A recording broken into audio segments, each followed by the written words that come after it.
राधे राधे, जय श्री कृष्णा। आप सभी को जिउतिया व्रत की ढेरों शुभकामनाएं। आज मैं आपके लिए जितिया व्रत की एक पौराणिक पुण्य फल देने वाली कथा सुनाने जा रही हूँ। कथा हमेशा पूरी सुननी चाहिए। अधूरी कथा सुनने का फल प्राप्त नहीं होता, बल्कि इसका पाप चढ़ जाता है। अतः इस कथा को पूरी जरूर सुनिएगा। अगर कथा आपको पसंद आए तो अपने दोस्तों रिश्तेदारों में जरूर शेयर करना। वीडियो को लाइक करना, चैनल सब्सक्राइब करना न भूलना। इससे मेरा आगे आने वाला वीडियो आपको सबसे पहले प्राप्त होगा।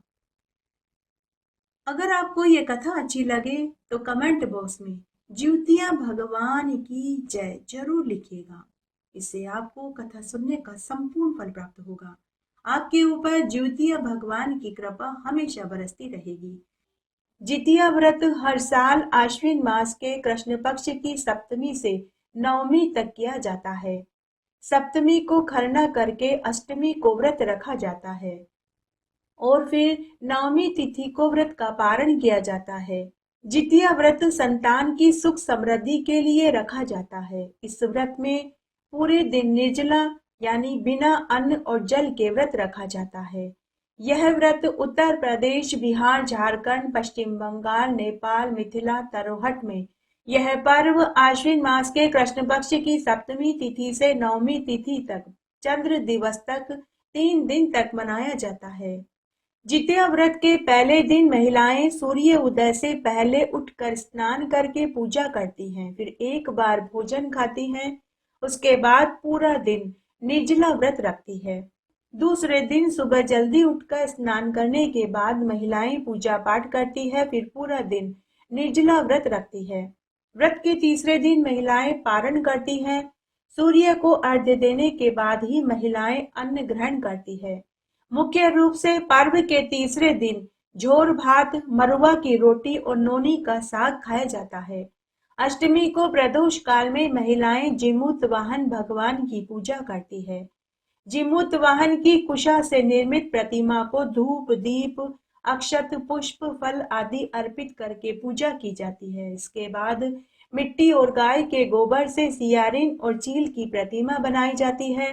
प्रतिमा को सिंदूर का टीका और चावल लगाया जाता है। पूजन समाप्त करने के बाद जीवित पुत्री का व्रत की कथा सुनी जाती है। ज्योतिया भगवान आपके पुत्र पौत्र को दीर्घायु और स्वस्थ रखे। आपका घर धन धान्य से भरा रहे। इसी शुभकामनाओं को ध्यान में रखते हुए आइए आज हम जितिया व्रत की एक पौराणिक पुण्य फल देने वाली कथा का श्रवण करते हैं। एक गांव में एक ब्राह्मण और ब्राह्मणी थे। उनकी शादी को अनेक साल हो गए थे, लेकिन उन्हें संतान सुख नहीं मिला। ब्राह्मणी रोज पूजा पाठ, व्रत उपवास करती। जो भी जिस व्रत को करने के लिए कहता, वह पुत्र के लिए वही व्रत करने लगी। सभी तरह के दान पुण्य भी किए, लेकिन सभी उपाय निष्फल रहे। इस तरह वह ब्राह्मणी संतान के लिए चिंतित रहने लगी। उसकी भूख, प्यास, नींद सब खत्म हो गई। ब्राह्मणी के दुख से ब्राह्मण अनजान नहीं था। तब एक दिन ब्राह्मण अपनी पत्नी से बोला कि भगवान चलो, हम काशी तीर्थ यात्रा पर चलते हैं। शायद भगवान महादेव ही हमारे दुख को दूर कर दें और पुण्य की प्राप्ति हो और तुम्हारी सोनी गोद भर जाए और तुम माँ बनो और मुझे पिता बनने का सौभाग्य प्राप्त हो जाए। तब खाने पीने, ओढ़ने पहनने का सामान लेकर वे घर को पड़ोसियों के जिम्मे छोड़कर घर से निकल पड़े।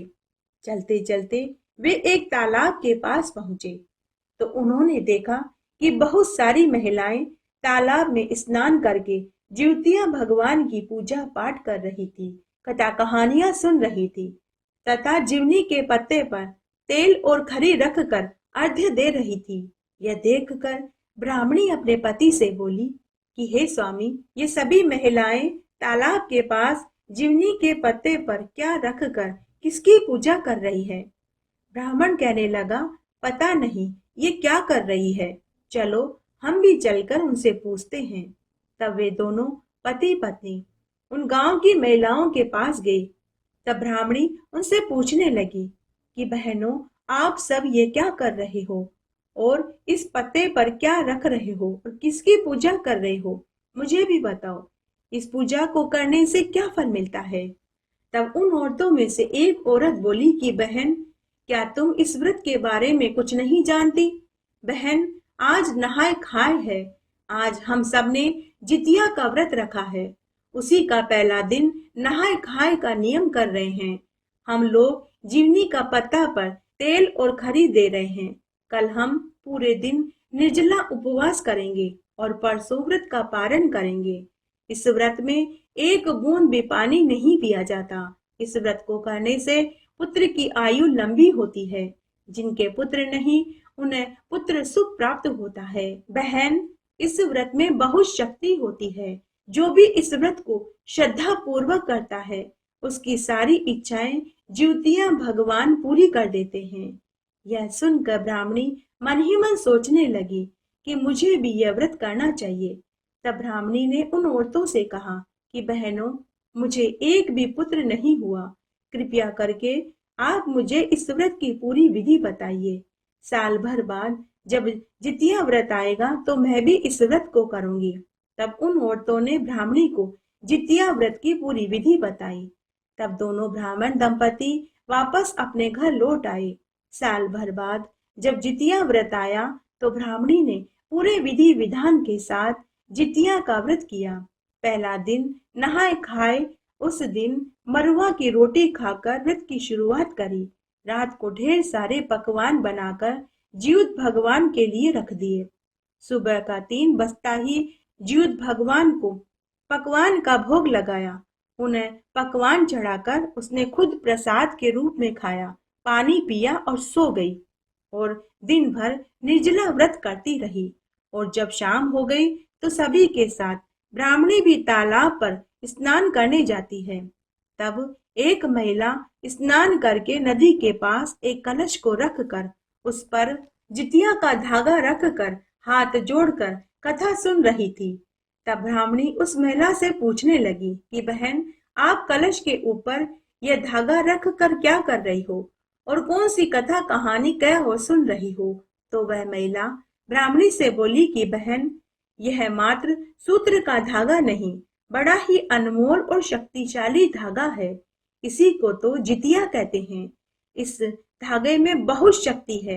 ये जितिया का धागा सभी बांझ स्त्रियों को पुत्र प्रदान करता है तथा जिन महिलाओं के संतान होते ही मर जाती है, उनकी संतान को लंबी आयु प्रदान करता है। यह बड़ा ही अनमोल और शक्तिशाली धागा है। अब इस जितिया को कलश पर रख कर जितिया की कथा कहानी कह और सुन रहे हैं। उसके बाद इस जितिया को हम गले में पहन लेते हैं। बहन, क्या तुम जानती हो, ये जितिया हमारे प्राण का आधार है। ब्राह्मणी बोली कि बहन, तुम मुझे सुनाओ, ये जितिया का धागा तुम्हारा प्राण क्यों है और कैसे है? तो वह महिला बोली कि बहन आओ, मैं तुम्हें अच्छे से बताती हूँ, तुम ध्यान से सुनो। जब हमारे संतान होती है, हमारी छाती में से दूध आने लगता है। उसे कहते हैं गंगा और जमुना। और जब बच्चा अपने माँ के स्तन से दूध पीने लगता है तो माँ की ममता बच्चे से जुड़ जाती है और बच्चे की ममता माँ से जुड़ जाती है। इतना सुनाने के बाद सभी महिलाएं कथा कहानी सुनकर जितिया को गले में पहनकर अपने अपने घर चली गई। उसके बाद ब्राह्मणी ने भी उन महिलाओं के कथना अनुसार किया। घर आई, दूसरे दिन स्नान आदि करके पूजा पाठ करके पारण करने से पहले ज्योत भगवान को हाथ जोड़कर प्रणाम करके बोली, हे ज्योत भगवान, अगर मेरे व्रत और पूजन में मुझसे कोई गलती हुई हो तो कृपया करके मुझे नादान समझकर माफ कर देना। उसके बाद ब्राह्मणी भोजन खाकर सो गई। अब ज्योत भगवान ब्राह्मणी के व्रत और पूजन से खुश होकर ब्राह्मणी के गर्भ में एक जीव को डाल दिया। इस तरह समय बीतने लगा। तब चौथे महीने में एक दिन ब्राह्मणी को महसूस हुआ कि उसके गर्भ में कोई हाथ पांव हिला रहा है। यह बात ब्राह्मणी ने अपने पति को बताई। यह सुनकर ब्राह्मण बहुत खुश हुआ। ब्राह्मण अपनी पत्नी से बोला कि भगवान, तुमने ज्योतियों का व्रत पूरी श्रद्धा, नियम और सच्ची लगन से किया तो ज्योत भगवान ने तुम्हारे गर्भ में जीव डाल दिया है। अब तुम्हारी गोद सूनी नहीं रहेगी। अब बहुत जल्दी हमारे घर में एक नन्हा सा बच्चा आएगा, हमारा घर खुशियों से भर जाएगा। हमारे आंगन में भी बच्चे की किलकारी गूंजेगी। अब हमारे ऊपर लगा बांझपन का दोष भी उतर जाएगा। यह सुन दोनों ब्राह्मण दंपति बहुत खुश हुए और दोनों ने जीवित भगवान को कोटि कोटि प्रणाम किया। इस तरह उनका समय हंसी खुशी बीतने लगा। 9वें महीने के बाद ब्राह्मणी को एक सुंदर पुत्र पैदा हुआ। उन्होंने अपने पुत्र का नाम सूरज रखा। अब दोनों ब्राह्मण दंपति अपने बच्चे का परवरिश करने लगे। जैसे जैसे बच्चा बड़ा होने लगा, वह रोज अलग अलग चीजें मांगने लगा। माता पिता अपने बच्चे की सभी ख्वाहिश पूरी करने लगे। समय पंख लगा करके उड़ने लगा। उन्होंने अपने बच्चे को अच्छी शिक्षा दिलाई। अब सूरज 18 बरस का हो चुका था। तब एक दिन एक सुसंस्कृत लड़की से पुत्र का विवाह भी कर दिया। बेटे के विवाह के 6 महीने बाद ही ब्राह्मण का एक अज्ञात बीमारी से देवलोक गमन हो गया। पति की मृत्यु से ब्राह्मणी को बहुत दुख हुआ। पति की मृत्यु से ब्राह्मणी भी बीमार रहने लगी। तब एक दिन उसने भी बिस्तर पकड़ लिया। अब ब्राह्मणी ऐसी बीमार पड़ी कि वह उठकर एक गिलास पानी भी नहीं पी सकती थी। तब एक दिन ब्राह्मणी अपने पुत्र से बोली कि बेटा, मेरी तबीयत ठीक नहीं है, तुम मुझे एक गिलास पानी पिला दो। तो उसका बेटा सूरज बोला कि माँ, तुम खुद उठकर पानी पी लो, मैं तुम्हारे लिए पानी लेकर नहीं आऊंगा। माँ बेचारी बार बार अपने बेटे से विनती करती रही कि पुत्र, मेरे शरीर में इतनी ताकत नहीं कि मैं खुद उठकर पानी पी सकूं। बेटा, तुम मुझे एक गिलास पीने का पानी दे दो। लेकिन बेटे ने बड़ी ही बेरुखी से इनकार कर दिया और घर से बाहर चला गया। बेचारी ब्राह्मणी खुद से उठकर दीवार पकड़कर रसोई तक जाती और पानी पीती। इस तरह ब्राह्मणी का समय बीतने लगा। ब्राह्मणी अब 80 बरस की हो चुकी थी। उसके मुंह में दांत नहीं रहे, आंखों से दिखाई नहीं देता था, बाल सफेद हो चुके थे, शरीर में झुर्रियां पड़ चुकी थी। इस तरह वह अपने बेटे की बेरुखी को बर्दाश्त नहीं कर पा रही थी। दिन पर दिन वह सूखती जा रही थी। बुढ़ापे में मनुष्य का मन बच्चे जैसा हो जाता है। अब उस ब्राह्मणी का भी कभी मीठा खाने को मन करता तो कभी चटपटी चीज खाने का मन करता। जैसे एक बच्चे का मन होता है, ठीक वैसा ही ब्राह्मणी का भी मन हो चुका था। एक दिन की बात है, मूसलाधार बारिश हो रही थी। उस दिन ब्राह्मणी का मन हलवा और पकौड़ी खाने का हुआ। तो ब्राह्मणी अपने बेटे से बोली कि बेटा, मेरा मन हलवा और पकौड़ी खाने का हो रहा है। कड़वी दवाइयां खाने से मेरी जीभ कड़वी हो गई है, मेरा मुंह कसेला हो रहा है। आज तुम बहू से कहकर मेरे लिए हलवा और पकौड़ी बनवा दो। लेकिन बेटे ने कहा कि माँ, इस उम्र में ऐसा भोजन करोगी तो पेट खराब हो जाएगा, तुम्हें दस्त लग जाएंगे, तुम्हारी गंदगी के काम कौन करेगा, तुम दलिया और दाल रोटी ही खाया करो। ब्राह्मणी रोज अलग अलग चीज खाने को मांगती, लेकिन एक दिन भी बेटे ने अपनी माँ की पसंद की एक भी चीज बनाकर के नहीं खिलाई। तब एक दिन ब्राह्मणी ने देखा कि उसकी बहू कुछ भी चीज उसके बेटे से मांगती तो उसका बेटा भागकर उसके लिए वही चीज लाकर दे रहा था। यह देख ब्राह्मणी दुखी हो गई। वह सोचने लगी कि मैंने अपने बेटे से एक गिलास पीने का पानी मांगा, लेकिन बेटे ने मुझे पानी नहीं पिलाया।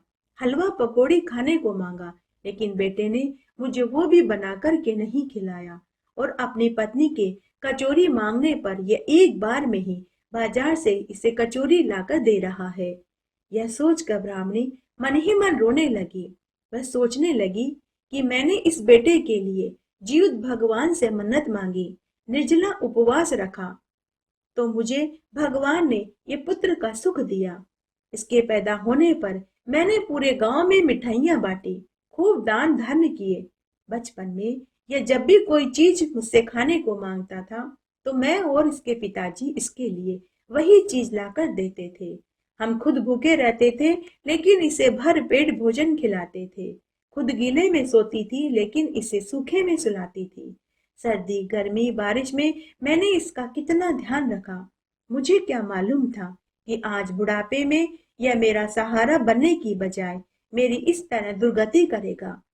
उस दिन वह मन ही मन अपने स्वर्गीय पति से हाथ जोड़कर बोल रही थी कि हे स्वामी, देखिए, आज हमारा बेटा बिल्कुल बदल गया है। यह मेरा ध्यान नहीं रखता, नहीं मुझे समय पर भोजन पानी देता है, नहीं दवाई देता है। बेचारी पूरे पूरे दिन, पूरी पूरी रात रोती रहती थी। बिना खाना पानी दवाई दारू आदि के एक दिन ब्राह्मणी चल बसी। लेकिन बेटे के ऊपर माँ के मरने का कोई दुख नहीं हुआ। उसके आंख से एक बूंद आंसू तक नहीं गिरा। उसके बाद गांव वालों और रिश्तेदारों के साथ माँ का अंतिम संस्कार कर दिया।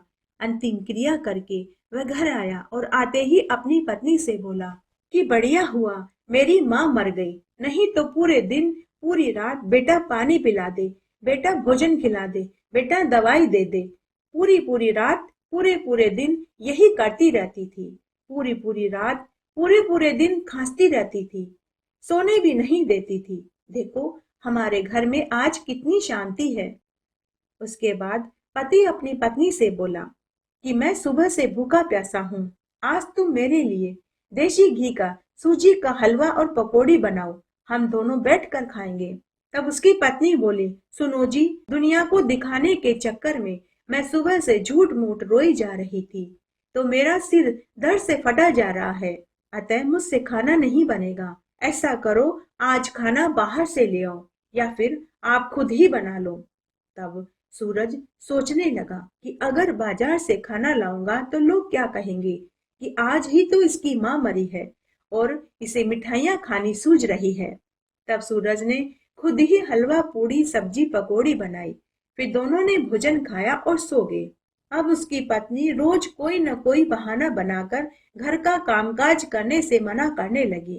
कभी कहती मेरा पेट दुख रहा है, कभी कहती मेरे सिर में दर्द है, तो कभी कहती हाथ पांव में दर्द हो रहा है। वह अब घर का कोई कामकाज नहीं करती थी। घर का सारा कामकाज सूरज को ही करना पड़ रहा था। इस तरह दिन बीतने लगे। तब एक दिन पत्नी अपने पति को ताने देती हुई बोली कि जो बेटा अपने जन्म देने वाली माँ का सगा नहीं हुआ, वह मेरा कैसे सगा होगा। अरे, तुमने कभी अपनी माँ के मांगने पर पानी का एक गिलास तक नहीं पिलाया, उसकी अंतिम इच्छा तक कभी पूरी नहीं करी, उसे समय पर भोजन पानी दवाई तक नहीं दी। जिस माँ ने तुम्हें पाल पोस कर बड़ा किया, तुम्हारी सभी इच्छाएं पूरी करी, उसी जन्म देने वाली माँ का तुमने कभी कहना नहीं माना, तो तुम मेरा कैसे कहना मानोगे। रोज रोज पत्नी अब ताने देने लगी, जिससे उनमें लड़ाइयां बढ़ गई। एक दिन उसकी पत्नी अपने पति को छोड़कर हमेशा हमेशा के लिए मायके चली गई। अपनी माँ की सेवा न करने से चंदन को पाप दोष लगा। माँ के अंतिम दिनों में बेटे ने अपनी माँ की सेवा नहीं करी। उस पाप दोष के कारण सूरज के पूरे शरीर में कोढ़ हो गया। अब वह बिस्तर पर पड़ा पड़ा रोने लगा, करहाने लगा। आज उसकी भी ऐसी हालत हो गई थी कि उससे खुद से उठकर पानी पीने तक की हिम्मत नहीं रही।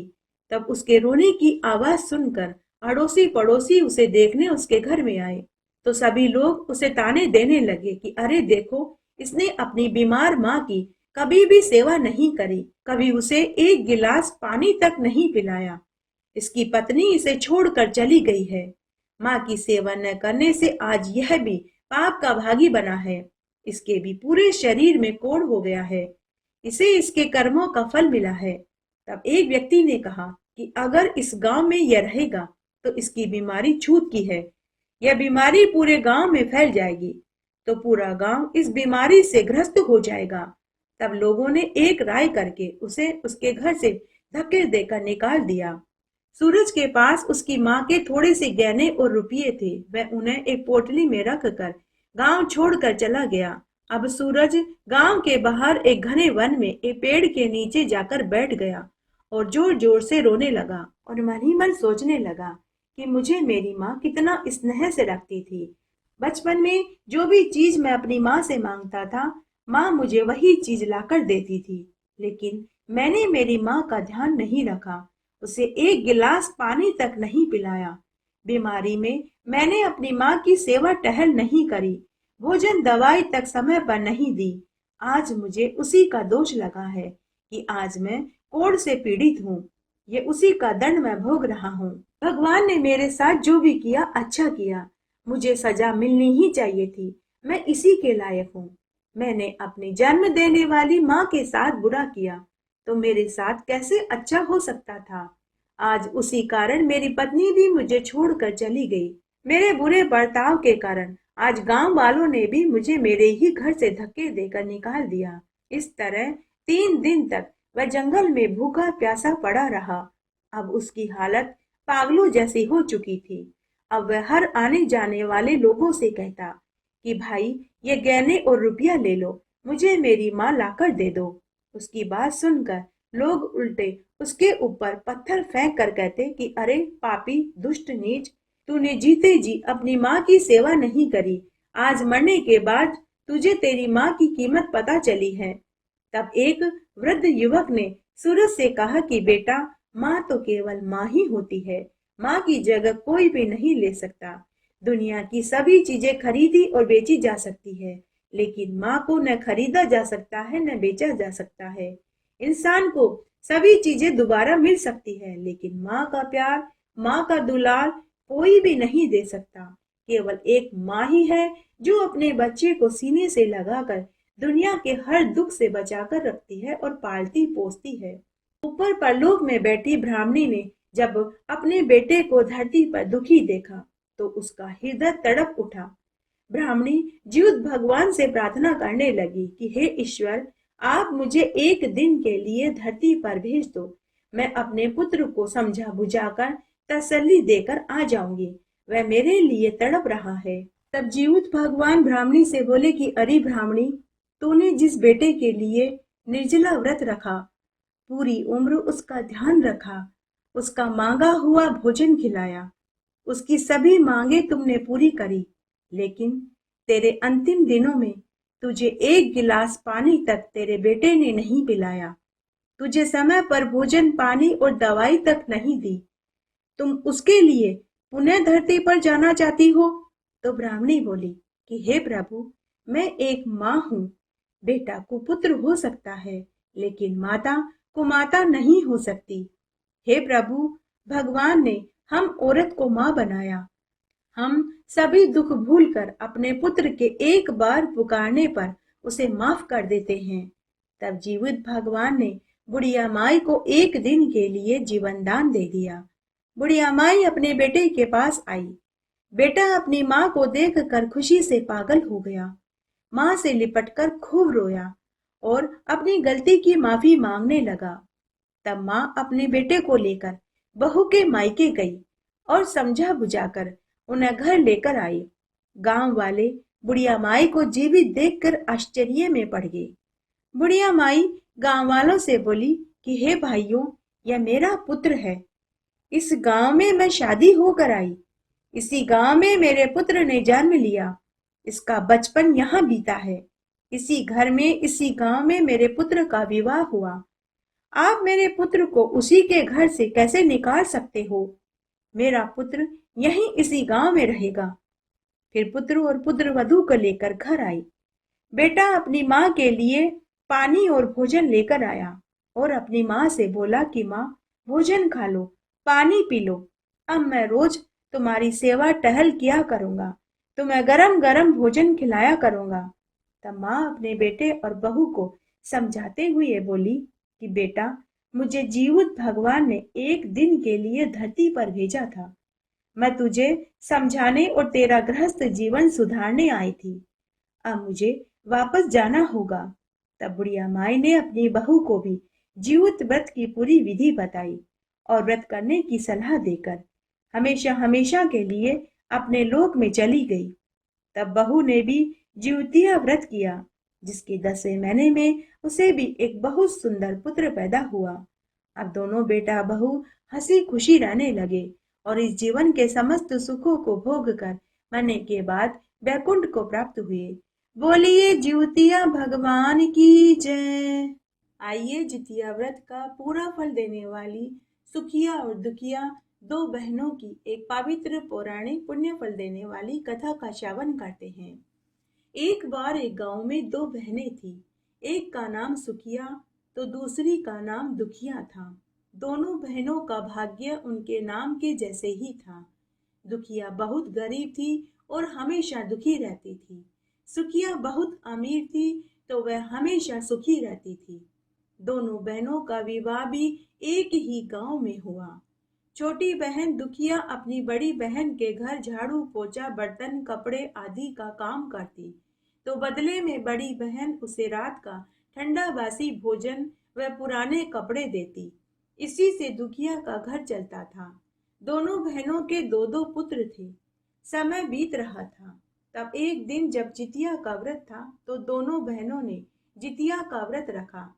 तो दुखिया ने सोचा कि आज मेरा जितिया का व्रत है, अतः मेरी बड़ी बहन रोज की तरह रात का ठंडा बासी भोजन मुझे खाने को देगी, तो मैं आज उनसे चावल और साग के पैसे मांग लूंगी, ताकि मैं भी जितिया भगवान का व्रत करके भगवान के गर्म भोजन का भोग लगा सकूं। तो दुखिया ने अपनी बड़ी बहन सुखिया से चावल और साग के पैसे और थोड़ा सा घी मांगा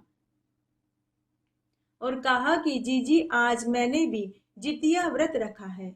मैं आज चावल और साग बनाकर जितिया भगवान को भोग लगाऊंगी और गरम भोजन व्रत में खाऊंगी। लेकिन बड़ी बहन सुखिया ने दुखिया से कहा कि मेरे पास तुझे देने के लिए चावल और घी और पैसे नहीं हैं। यह सुनकर दुखिया दुखी हो गई। फिर सुखिया ने अपनी छोटी बहन से कहा कि आज मेरा जितिया का व्रत है, तो मेरे लिए चावल और साग बना देना। तब दुखिया ने चावल फटक कर उसमें से खुर्दी निकाली। उसने खुर्दी के चावल खुद के लिए रख लिए। फिर उसने साग साफ किया। अच्छी अच्छी पत्तियां उसने अलग करी और साग का डंठल उसने खुद के लिए रख लिया। फिर दुखिया ने अपनी बड़ी बहन सुखिया के लिए अच्छे वाले चावल बना दिए और अच्छी वाली पत्तियों का साग बना कर के रख दिया। उसके बाद वह खुर्दी के चावल और साग का डंठल लेकर घर आई। तब उसने चावल की खुर्दी व डंठल का साग बनाया। पहले जीमूत वाहन भगवान को भोग लगाया, फिर बच्चों और पति को खिलाया और बाद में उसने खुद व्रत खोला और रात्रि में अपने बच्चों को लेकर सो गई। अर्धरात्रि में एक बुढ़िया माई ने दुखिया के घर का दरवाजा खटखटाया। भीतर से ही दुखिया ने पूछा कि कौन है, तो बाहर से आवाज आई कि बेटी यह तो मैं हूँ। मैं बड़ी ही दुखियारी हूँ। मुझे बहुत भूख लगी है। क्या खाने को भोजन मिलेगा? तो दुखिया ने दरवाजा खोला, बुढ़िया माई को घर के भीतर लिया, दरी पर बैठाया और बोली कि अम्मा मैं बड़ी गरीब हूँ। मेरे यहाँ आज खुर्दी के चावल और डंठल का साग बना है। क्या आप मुझ गरीब का यह भोजन खाना पसंद करेंगी? तो बुढ़िया ने कहा कि हाँ हाँ, मैं जरूर तुम्हारा भोजन खाऊंगी, क्यों नहीं खाऊंगी। फिर दुखिया ने वही भोजन परोस दिया। बुढ़िया माई ने भोजन खाया। भोजन खाकर बुढ़िया माई दुखिया से बोली कि बेटी बहुत रात हो गई है, मुझे रात को दिखाई नहीं देता। अब मैं वापस अपने घर कैसे जाऊं? दुखिया बोली कि अम्मा तुम रात को यहीं सो जाओ, सुबह अपने घर चली जाना। फिर दुखिया ने बुढ़िया माई को पलंग पर सुला दिया और खुद नीचे जमीन पर सो गई।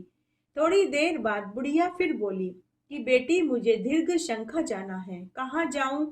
तो दुखिया बोली कि अम्मा हमारे घर में बाथरूम तो है नहीं, आप यहीं कोने में कर लो, सुबह मैं सफाई कर दूंगी। बुढ़िया बोली कि बेटी भड़बड़ करूं या छरछर करूं? दुखिया को नींद आ रही थी। उसका पति दूसरे कमरे में जोर जोर से खर्राटे ले रहा था, जिसकी आवाज भड़बड़ की हो रही थी। तो उसने कह दिया कि अम्मा भड़बड़ कर दो। बुढ़िया अम्मा ने दीर्घ शंका करी और फिर वापस बोली कि बेटी हाथ कहाँ पोंछूं? नींद में ही दुखिया बोली कि अम्मा मेरे बालों से पोंछ लो। बुढ़िया अम्मा ने दुखिया के बालों से हाथ पोंछ लिए। इतने में ही दिन भर की थकी मांदी होने के कारण दुखिया को गहरी नींद आ गई। इधर बुढ़िया माई अंतर्ध्यान हो गई। सुबह जब मुर्गे ने बाग दी तो दुखिया उठ गई। दुखिया रोज मुर्गे की पहले बाग देने से ही उठ जाती थी। आज भी उठ गई। अभी उजास नहीं हुआ था। वह मुंह अंधेरे ही उठकर तालाब पर नहाने चली गई। जब वह नहा रही थी तो उसके बालों में से जो पानी बह रहा था वह ऐसे लग रहा था जैसे कोई हल्दी का पानी बह रहा हो। तब आसपास नहाने वाली औरतें दुखिया से बोली कि अरे दुखिया, तेरे बालों का पानी का रंग पीला पीला सोने जैसा क्यों लग रहा है? क्या तूने बालों में हल्दी लगाई थी? यह सुनते ही दुखिया को रात वाली बुढ़िया अम्मा की बात याद आई। वह स्नान करके सीधे घर आई। रास्ते भर दुखिया सोचती रही कि घर पहुंचते ही मैं घर की साफ सफाई कर लूं। रात्रि में बुढ़िया अम्मा ने दीर्घ शंखा घर के ही कोने में करा था। जब वह घर के उस कोने में देखने लगी तो वहां सोने के सिक्कों का ढेर पड़ा था। साथ ही उसे घर में बुढ़िया अम्मा कहीं दिखाई नहीं दी। तो दुखिया समझ गई कि वह बुढ़िया अम्मा वेश में जीतमान बाबा ही उसके घर आए थे। यह धन उन्होंने ही मुझे दिया है। धन को बटोरते बटोरते सुबह से दोपहर हो गई तो वह अपनी बड़ी बहन सुखिया के यहाँ काम करने भी नहीं गई। अब दुखिया भी अमीर हो चुकी थी। एक दिन दुखिया ने अपने बेटे से कहा कि बेटा, तुम अपनी मौसी के यहाँ से तराजू मांग लाओ। हम तराजू में इन सोने के सिक्कों को तोलेंगे। दुखिया का बेटा अपनी सुखिया मौसी के पास गया और बोला कि मौसी, आपकी तराजू दे दो, थोड़ी देर के बाद मैं वापस दे जाऊंगा। सुखिया बड़ी चालाक थी। उसने तराजू के पलड़े में चुंबक लगा दिया ताकि उसे पता चल सके कि मेरी बहन ने तराजू से क्या तोला था। फिर दुखिया ने सोने के सिक्के तराजू में तोले तो दो एक सिक्के चुंबक में चिपक गए। इसका पता दुखिया को नहीं चला। शाम को दुखिया का बेटा तराजू पुनः अपनी सुखिया मौसी को दे आया। सुखिया को तराजू के पलड़े के नीचे चुंबक में दो सोने के सिक्के चिपके हुए मिले। यह देखकर सुखिया का माथा ठनका कि मेरी बहन दुखिया के पास इतने सारे सोने के सिक्के कहाँ से आए, जिसे वह तराजू में तोल रही थी। कल तक तो इसके पास खाने को दाना तक नहीं था, आज सोने के सिक्के तराजू में तोल रही है। वह उसी समय अपनी बहन दुखिया के घर गई और पूछने लगी कि तेरे पास इतने सारे सोने के सिक्के कहाँ से आए? चोरी करी, डाका डाला, क्या किया? सच सच बताना, नहीं तो मैं नगर के राजा से तेरी शिकायत कर दूंगी। तब राजा जी ही तुझे इसका दंड देंगे। तो दुखिया, जो मन की बड़ी ही भोली थी, उसने सारी सच्चाई अपनी बहन को बता दी। सच्चाई सुनकर सुखिया के मन में धन का लालच आ गया। उसने निश्चय किया कि अगले साल मैं भी ऐसा ही करूंगी जैसा मेरी बहन ने किया। साल भर बाद जितिया व्रत आया तो उसने भी चावल फटका। अच्छे चावल तो फेंक दिए और चावल की खुर्दी रख ली। साग की अच्छी अच्छी पत्तियां तोड़कर फेंक दी और डंठल का साग बनाया। फिर उसने वही भोजन अपने बच्चों और पति को भी परोस दिया। तो पति ने पूछा कि भगवान, आज तुमने खुर्दी के चावल और डंठल का साग क्यों बनाया है?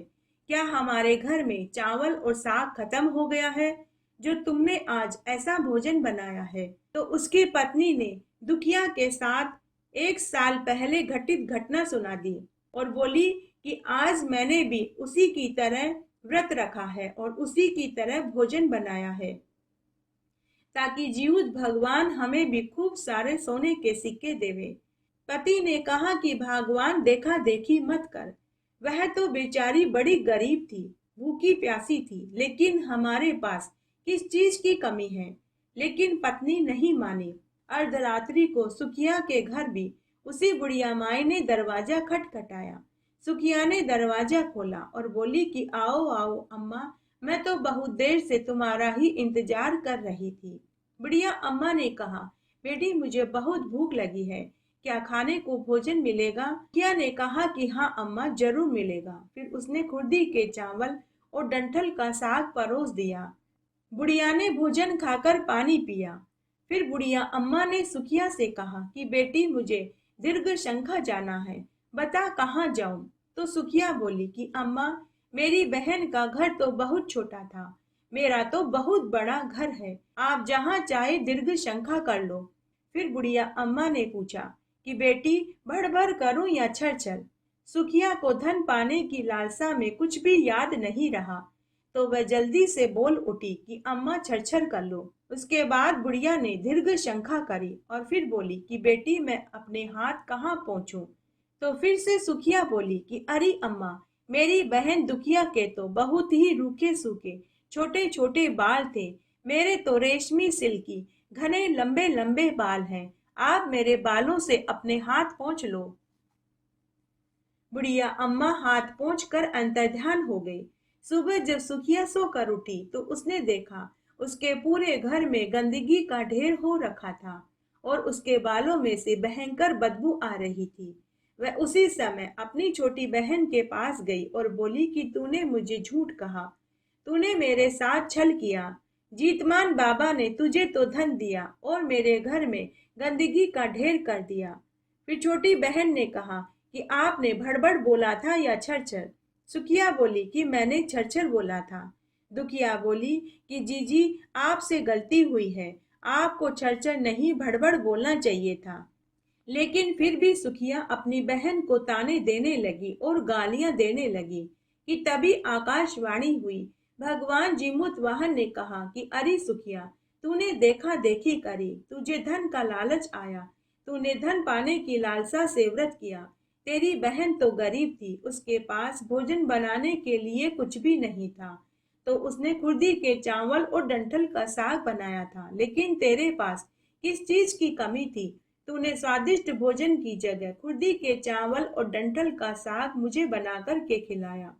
यह सुनकर सुखिया हाथ जोड़कर माफी मांगने लगी और बोली कि हे प्रभु, मुझसे गलती हो गई, अब कृपया करके मेरे घर से अपनी गंदगी की माया समेट लीजिए। तब भगवान ने कहा कि मैं एक शर्त पर ही गंदगी की माया समेटूंगा। जब अपने धन में से तू आधा धन अपनी छोटी बहन को देगी, तभी मैं वह सारी माया समेटूंगा। तब सुखिया ने अपना आधा धन छोटी बहन को दिया। तब भगवान ने अपनी गंदगी की सारी माया समेट ली। अब सुखिया को भी सद्बुद्धि प्राप्त हो चुकी थी। उसे भी जितिया व्रत की महिमा समझ में आ चुकी थी। अगले साल उसने पूरी श्रद्धा भाव से जिउतिया का व्रत करा, जिससे उसका घर भी पहले की तरह धन धान्य पुत्र पौत्र से भर गया। बोलिए जिउतिया भगवान की जय।